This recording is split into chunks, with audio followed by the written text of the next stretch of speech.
The morning sun streamed through the tall windows of the police headquarters as Assistant Chief Andrea Brooks sat in her office, reviewing case files. She wasn't expecting anything unusual that day, just the regular stack of paperwork and meetings that came with being second in command at the Central Division. But sometimes, life has other plans. A knock on her door made her look up from her computer screen. "Come in," she called out, straightening her navy blue blazer. Her longtime colleague, Captain Chen, stepped inside with an unusual smile on his face. "You might want to come to the conference room," he said, barely containing his excitement. "The commissioner's here with some big news." Andrea raised an eyebrow, checking her watch. This wasn't on her schedule. Right now. "Trust me," Chen grinned, "you're going to want to hear this." The walk to the conference room felt longer than usual. Officers and administrative staff kept glancing her way with knowing smiles, making her wonder what was going on. Andrea had been with the department for 23 years, working her way up from patrol officer to detective, then climbing the ranks to become assistant chief. She'd seen everything from routine traffic stops to major criminal investigations, but something about today felt different. Inside the conference room, Commissioner Richardson stood at the head of the table, surrounded by several high-ranking officers and city officials. The energy in the room was electric. Andrea noticed a formal-looking envelope on the table, sealed with the city's official stamp. "Assistant Chief Brooks," the commissioner began, his voice carrying the weight of importance. "Please, have a seat." As Andrea settled into her chair, she couldn't help but notice how everyone's eyes were fixed on her. The commissioner cleared his throat and picked up the envelope. "For the past 6 months, we've been conducting a nationwide search for someone to lead the Riverside Division," he explained. "We interviewed dozens of candidates, reviewed countless resumes, and considered every possible option." He paused, letting his words sink in. "But sometimes the best person for the job is right here at home." Andrea's heart began to race. Could it be? "Assistant Chief Brooks, your dedication to this department, your outstanding track record in community policing, and your innovative approaches to law enforcement haven't gone unnoticed." The board's decision was unanimous. He slid the envelope across the table. "Congratulations, Chief Brooks. The Riverside Division is yours." The room erupted in applause, but Andrea barely heard it. 23 years of memories flashed through her mind. Her first day at the academy, her rookie year on patrol, the countless nights working homicide, the challenges she'd faced as one of the few black women in leadership positions. Now, here she was, about to become the first black female chief in the department's history. Her hands trembled slightly as she opened the envelope. The official appointment letter bore her name in bold letters at the top. This wasn't just a personal victory, it was a milestone for the entire department. "The formal announcement won't be made until next week," the commissioner explained as the applause died down. "We want to do this right, press conference, proper ceremony, the works. Until then, let's keep this under wraps." The next few days became a whirlwind of quiet preparation. Andrea spent hours in her office, reviewing personnel files and studying the challenges facing the Riverside Division.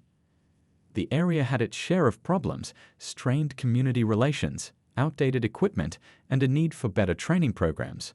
But where others saw problems, she saw opportunities. Between meetings and paperwork, she found herself driving through the streets of her new jurisdiction. She'd swap her uniform for casual clothes, jeans and a simple blouse, and take her personal car, a reliable gray sedan she'd owned for years. There was something about seeing the area through a regular citizen's eyes that gave her a different perspective. One evening, after a particularly long day of transition meetings, she decided to take another drive through the district. The sun was setting, painting the sky in shades of orange and purple. She'd left her blazer in the office, wearing just a comfortable sweater. Her badge and ID were tucked away in her purse, not out of shame, but because sometimes it was important to see how officers treated regular citizens. As she drove through the residential areas, she noticed the little things: the community gardens tucked between buildings, the elderly couple walking their dog, the teenagers playing basketball in the park. These were the people she'd be serving, the community she'd be responsible for protecting. She also noticed the patrol cars stationed at various corners, the way some residents tensed up when police vehicles drove by, the subtle signs of distrust between law enforcement and the community. These were the challenges she'd need to address. What she didn't notice was the patrol car that had started following her car, its officers unaware that they were tailing their future chief. As the cruiser's lights suddenly flashed in her rearview mirror, Andrea felt a familiar mix of emotions, the professional understanding of police procedure combined with the personal experience of being a black woman pulled over by law enforcement. She eased her car to the curb, turned off the engine, and placed her hands on the steering wheel where they could be clearly seen. As she waited for the officers to approach, she thought about how this moment, this simple traffic stop, might just become a teaching opportunity for her entire department. Little did those officers know that this routine traffic stop would become a turning point in their careers and a catalyst for change in the entire Riverside Division. But that's a story for another part. The sun had almost completely set now, casting long shadows across the street. Andrea could see the officers conferring behind her car, their figures silhouetted by their vehicle's headlights. In all her years of service, she'd been on both sides of this situation. Now she was about to experience it from a unique perspective, as an unsuspecting chief about to teach an unexpected lesson in professional policing. The red and blue lights flashed rhythmically in Andrea's rearview mirror, casting colorful shadows across her dashboard. She took a deep breath, remembering all the training sessions she'd conducted about proper traffic stop procedures. It was almost ironic how the tables had turned. Through her mirror, she could see two officers stepping out of their patrol car. The taller one held a flashlight while his partner hung back slightly, hand resting casually near his utility belt. Standard procedure, just like she'd taught countless times before. "Stay calm, keep your hands visible," she whispered to herself, not because she was nervous, but because these were the words she'd used to reassure countless citizens during community outreach programs. Her hands remained at 10 and 2 on the steering wheel, clearly visible through the rear window. The first officer approached her driver's side window, flashlight beams sweeping across her car's interior. He was young, probably not more than 3 or 4 years out of the academy. His nameplate read Officer Carter. His partner, Officer Rivera, maintained his position near the rear of her car.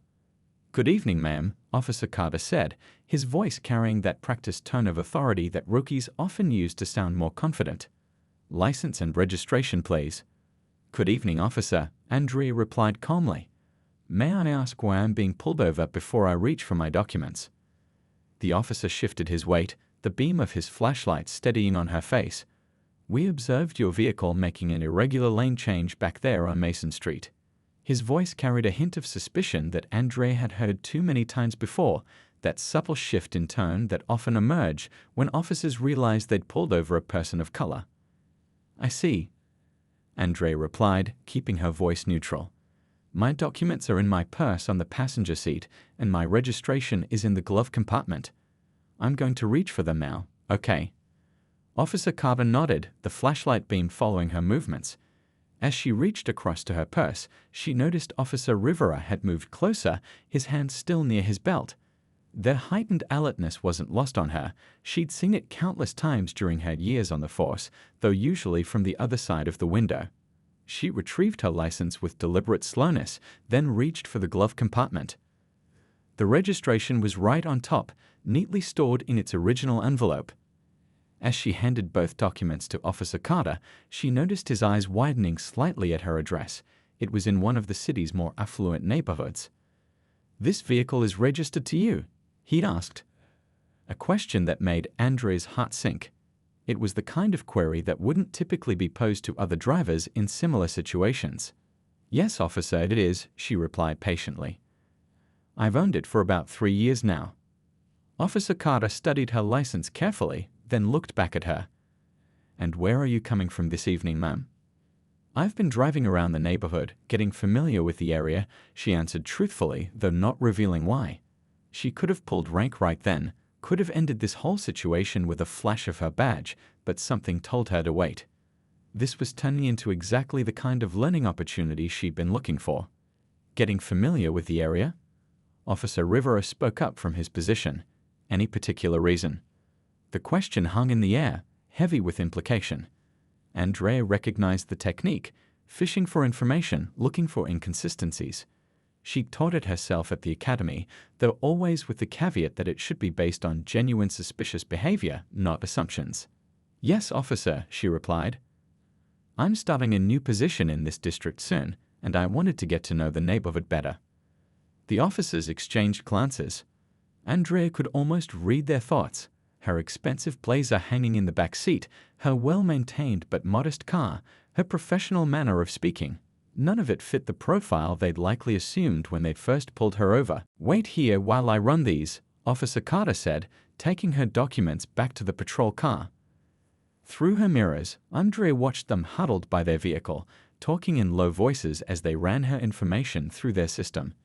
She used this time to note several concerning details about the stop. Officer Carter's body camera wasn't activated, a clear violation of department policy.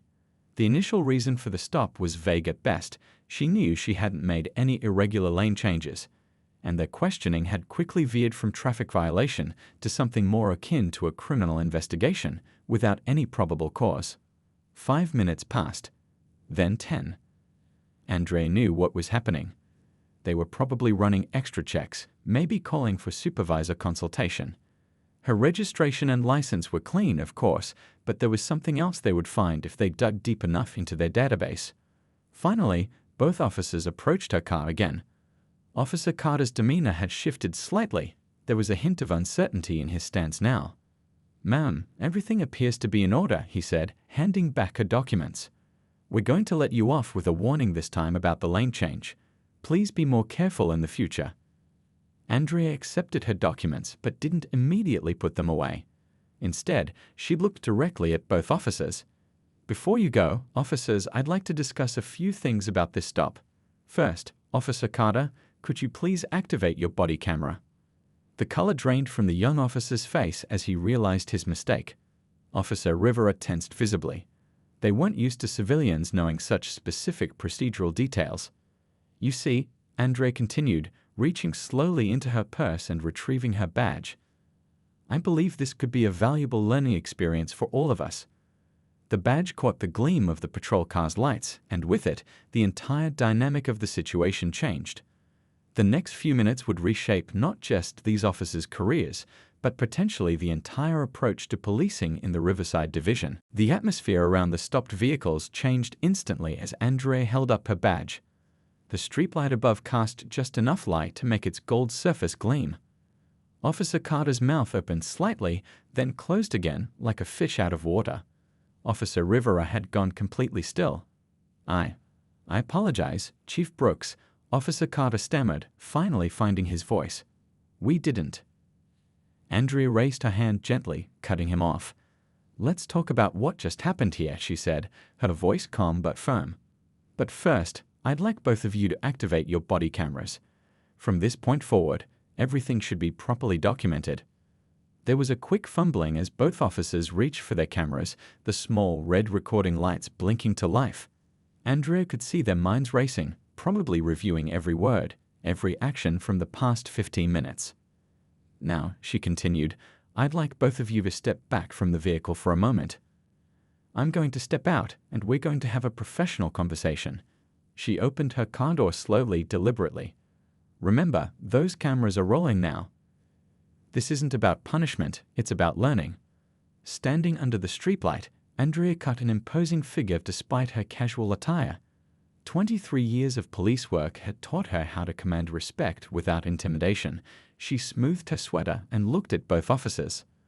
"Officer Carter, would you please explain to me, and your body camera, why you initially pulled me over?" Carter shifted uncomfortably. "Ma'am, Chief, I observed what appeared to be an irregular lane change on Mason Street.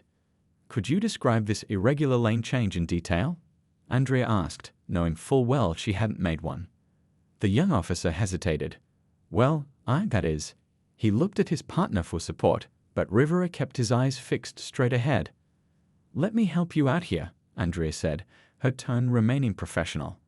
"I've been driving these streets for over 2 decades. I know every traffic law in this state by heart. I also know that I made no irregular lane changes tonight. So let's start over. Why did you really pull me over?" The silence that followed was deafening. Even the usual neighborhood sounds seemed to have hushed, as if nature itself was waiting for the answer.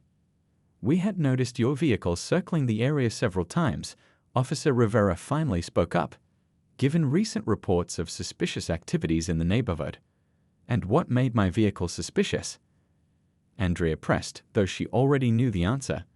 Was it the make and model, the license plate, or was it perhaps when you saw who was driving? Both officers looked distinctly uncomfortable now. Andrea let the question hang in the air for a moment before continuing. I want you both to understand something. Right now, you're probably worried about your jobs, about disciplinary action, about this showing up in your records. But that's not why we're having this conversation. She walked a few steps, gathering her thoughts. A car passed by slowly, its driver curious about the scene unfolding under the streetlight. What we have here is an opportunity, she continued. You see, next week I'm taking over as chief of the Riverside Division, your division. And tonight, without knowing it, you've given me valuable insight into what needs to change. Andrea reached into her car and pulled out a small notebook, a habit she'd never broken from her detective days. Let's break down this stop, step by step. First, the initial reason for the stop was, at best, unclear. Second, Officer Carter, your body camera wasn't activated at the beginning of the interaction, a direct violation of department policy. She continued writing as she spoke. Third, the questioning quickly escalated beyond the scope of a routine traffic stop without probable cause. Fourth, you asked if the vehicle was registered to me, a question that statistically is posed disproportionately to minority drivers. The officers stood at attention, taking in every word. Their discomfort was visible, but so was something else, a growing understanding of the situation's significance. Now, here's what's interesting, Andrea said, looking up from her notebook. Neither of you has any significant complaints in your records. Your performance reviews are actually quite good. Officer Rivera, your community outreach work last summer was particularly noteworthy. Officer Carter, your handling of the Johnson domestic violence case showed excellent judgment. Both officers straightened slightly at the recognition, though their expressions remained serious. This tells me something important, Andrea continued. What happened tonight isn't just about two officers making poor decisions. It's about ingrained patterns and assumptions that affect even good police officers. It's about the gap between what we teach at the academy and what happens on these streets. She closed her notebook and looked directly at both officers. Tomorrow morning, I want you both in my office at 9. Bring your body camera footage, what little there is, and your incident reports. We're going to use this as a case study, but first. Andrea paused, making sure she had their complete attention. I want you both to spend tonight thinking about something. Think about how this stop would have played out if I hadn't been your incoming chief. Think about how it would have affected the person you pulled over, their trust in law enforcement, their sense of safety in their own community, their belief in equal treatment under the law. A gentle breeze rustled through the trees, carrying with it the distant sound of sirens. A reminder of the continuous nature of police work, of the countless other interactions happening across the city. One more thing, Andrea added, her voice softening slightly. When you come tomorrow, bring ideas, because starting next week, we're going to make some changes in this division. And believe it or not, what happened here tonight? This is where those changes begin. She could see the impact of her words in their posture, their expressions. This wasn't just about one traffic stop anymore. It was about transformation, about growth, about the future of policing in their community. As Andrea prepared to return to her vehicle, she noticed both officers standing a bit straighter, their earlier panic replaced by something that looked more like determination. Sometimes the best lessons came from the most unexpected moments. And tomorrow would be just the beginning. The next morning arrived with a mix of tension and anticipation at the Riverside Division headquarters. The early morning sun hadn't yet burned through the fog when Officers Carter and Rivera walked into the building, both arriving 30 minutes before their scheduled meeting with Chief Brooks. The night shift was just ending, and a few curious glances followed them as they made their way to the conference room. Word had somehow spread about last night's incident. News traveled fast in a police department, especially when it involved the incoming chief. They found Andrea already there, reviewing documents spread across the conference table. She'd chosen to wear her full uniform today, 4 stars gleaming on her collar. Looking up from her paperwork, she gestured for them to sit down. Right on time, she said, closing the folder in front of her. I appreciate that. Did you bring the materials I asked for? Officer Carter placed a USB drive on the table while Officer Rivera set down his written report. Their hands were steady, but their faces showed they'd had a sleepless night. "Before we start," Andrea said, her voice carrying the same calm authority as the previous night, "I want to hear your thoughts.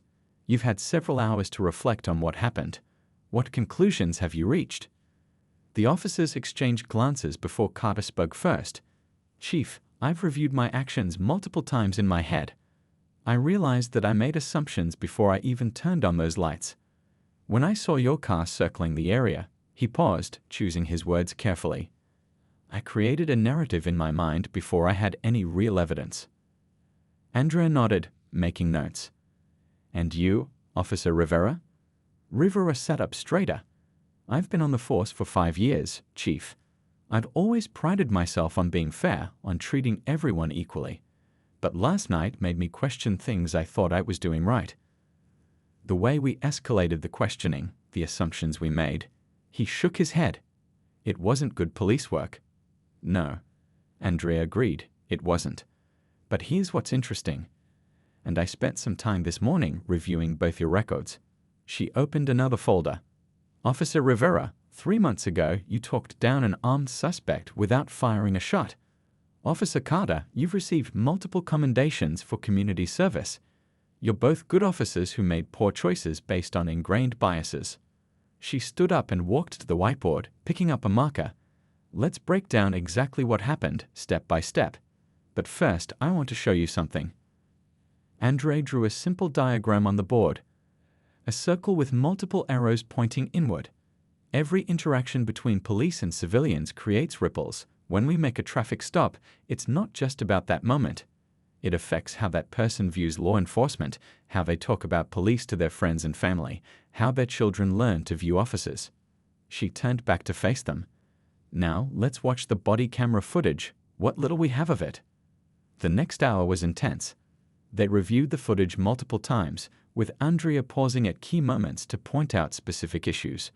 She highlighted the tone of voice, the body language, the choice of questions, everything that had turned a routine traffic stop into something more problematic.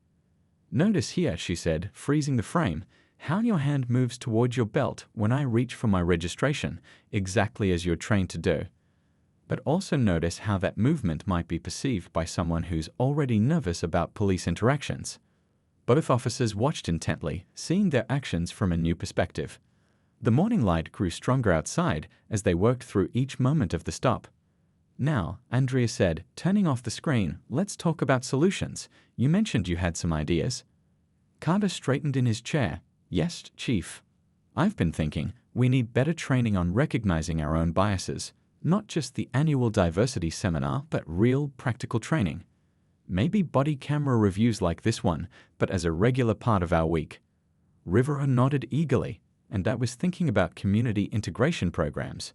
Not just outreach events, but regular meetings where we can hear directly from residents about their experiences with law enforcement. Andrea wrote their suggestions on the board, adding them to her own notes. "Good. These are exactly the kind of ideas we need. But here's the challenging part. Implementing change isn't just about new programs. It's about changing the culture, one interaction at a time." She walked back to the table and picked up another folder. "Starting next week, we're launching a new initiative. Every officer in this division will participate in what we're calling perspective shifts. You'll spend time riding along with officers from different backgrounds, attending community meetings in neighborhoods you don't usually patrol, and yes, reviewing body camera footage as a team." The officers listened intently as she outlined the program. It was comprehensive, challenging, and exactly what the department needed. "But here's the most important part," Andrea continued, her voice taking on a more personal tone. "I want you both to help lead this initiative." Carter and Rivera looked surprised. This wasn't the disciplinary action they'd been expecting.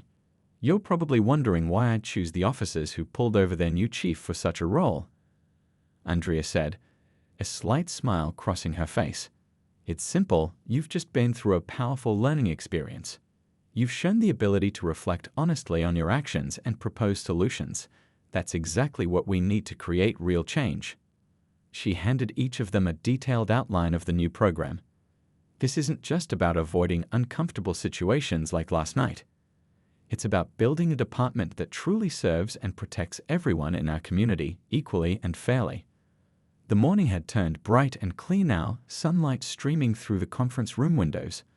Both officers held their documents, their expressions showing a mix of relief, responsibility, and determination. "We'll start next week," Andrea concluded. "Until then, I want you both to continue your regular duties. But I want you to pay attention to every interaction, every decision, every assumption. Think of it as practice for your new role." As the officers stood to leave, Andrea added one final thought. What happened last night could have gone very differently. Instead of a learning opportunity, it could have been another incident that damaged community trust. Remember that in every interaction you have going forward, every traffic stop, every call, every moment is a chance to either build bridges or break them. They nodded, understanding the weight of her words. As they reached the door, Andrea called out, "And officers, make sure those body cameras are always on. We can't learn from what we don't record." The door closed behind them, leaving Andrea alone with her thoughts and plans. Change wouldn't happen overnight, but it would happen, one officer, one interaction, one lesson at a time. 6 months had passed since that fateful traffic stop, and the Riverside Division had undergone a remarkable transformation.